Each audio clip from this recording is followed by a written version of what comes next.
ఓం నమః శివాయ శ్రీమాత్రే నమః. మిత్రులకి, శ్రేభిలాషులకి, అలాగే నన్ను ఎంతగా ఆదరిస్తున్న యూట్యూబ్ ప్రేక్షకులందరికీ కూడా పేరు పేరు ధన్యవాదాలు.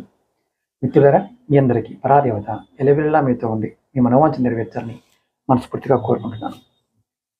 చాలామంది గురువుగారు మాకు సడన్గా ఆర్థిక ఇబ్బందులు వస్తున్నాయి, ఐశ్వర్యం పోతుంది, దరిద్ర బాధ వెంటాడుతుంది. ఒకప్పుడు చేతి నిండా డబ్బులు ఉన్నాయి, జేబు నుండి డబ్బులు ఉన్నాయి, మా దగ్గర డబ్బు పోతుంది, సడన్గా దరిద్రాన్ని అనుభవిస్తున్నాం, ఏం చేస్తే ఖర్చు లేకుండా బయటపడతాం చెప్పండి అని అడిగారు. ఇది ఆదివారం నాడు సాయంత్రం అంటే సూర్యాస్తమయం సమయంలో ఈ పరిహారం చాలా శక్తివంతంగా పనిచేస్తుంది. ఏం చేయాలంటే గోధుమ పిండి తీసుకోండి, దాంతో ఒక దీపం తయారు చేయండి, అందులో నువ్వుల నూనె పోసి 2 ఒత్తులు వేసి వెలిగించండి. ఈ దీపాన్ని మీ ఇంటి ప్రధాన ద్వారం, సింహద్వారం అంటాం కదా, బయట పక్కన కుడివైపు ఉంచండి. అంటే మీరు ఇంటిలోంచి బయటికి వెళ్తున్నప్పుడు మీ కుడి చేతి వైపు ఉంచండి.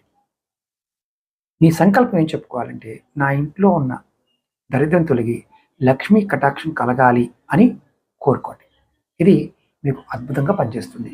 ఇది ప్రతి ఆదివారం సాయంత్రం చిన్న ఖర్చు లేని చిన్న ఉపాయం చేస్తే, అంటే ఈ పరిహారం కూడా తంత్ర పరిహారం, నమ్మకంతో చేయండి.